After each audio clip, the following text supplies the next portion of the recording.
സമയം കളയാതെ നല്ല ടേസ്റ്റിൽ ഉണ്ടാക്കാവുന്ന ചട്നി. സാധാരണ ചട്നിയിൽ ഈ ചെറിയൊരു ചേരുവ ചേർത്താൽ വലിയ രുചി കിട്ടുന്ന തേങ്ങാ ചമ്മന്തി. എന്തുകൊണ്ടും എളുപ്പമാണ്, ഹെൽത്തിയാണ്. ഇഡലിയുടെയും ദോശയുടെയും മാത്രമല്ല, ഉപ്പുമാവിനും ചേരുന്ന നല്ലൊരു തേങ്ങാ ചമ്മന്തിയുടെ റെസിപ്പിയാണ് ഷെയർ ചെയ്യുന്നത്.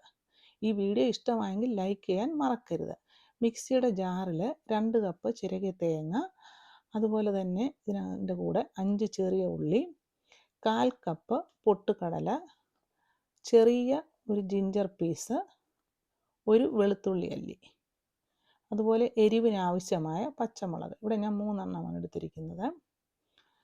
കുറച്ച് കറിവേപ്പില, അതുപോലെ തന്നെ ലേശം വാളൻപുളി. വാളൻപുളി വേണമെങ്കിൽ സ്കിപ്പ് ചെയ്യാം. ആവശ്യത്തിന് ഉപ്പും കൂടെ ചേർത്ത് കഴിയുമ്പോൾ ഞാൻ പറഞ്ഞ ചെറിയ ചേരുവയായ 1/4 ടീസ്പൂൺ ചെറിയ ജീരകം, ക്യുമിൻ സീഡ്, അത് കൂടിപ്പോകരുത്. അരയ്ക്കാൻ ആവശ്യമായ വെള്ളവും കൂടെ ഒഴിച്ച് നന്നായിട്ട് ഇത് അരയ്ക്കുക. വെള്ളത്തിൻ്റെ അളവ് കൂട്ടുകയോ കുറയ്ക്കുകയോ ചെയ്യാം. കൺസിസ്റ്റൻസി അവരവർക്ക് തീരുമാനിക്കാം. ഇനിയും ഇത് മറ്റൊരു പാത്രത്തിലേക്ക് മാറ്റുക. നല്ല ടേസ്റ്റി ആയിട്ടുള്ള ചട്നി ഇവിടെ തയ്യാറായി. കടുക് വറക്കാതെ തന്നെ ഇത് കഴിക്കാൻ നല്ലതാണ്. താല്പര്യമുള്ളവർക്ക് ഇത് കടുക് വറുത്തും ഉപയോഗിക്കാം. ഇനി ഇത് കടുക് വറക്കാനായിട്ട് ചൂടായ വെളിച്ചെണ്ണയിലേക്ക് 1/2 ടീസ്പൂണ് കടുക് പൊട്ടിക്കുക.